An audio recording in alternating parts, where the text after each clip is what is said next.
Lunedì 29 giugno in Consiglio Comunale a Trieste approda una delibera che dovrebbe in teoria segnare la parola fine su una vicenda annosa che riguarda la città di Trieste.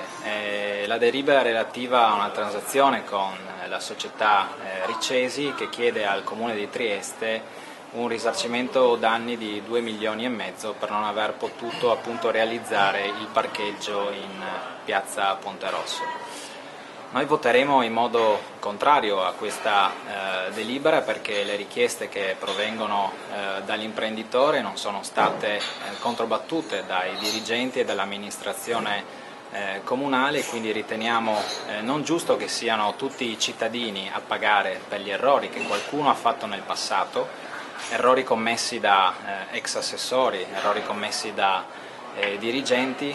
Per questo motivo ci opporremo strenuamente a questa delibera e difenderemo gli interessi dei cittadini.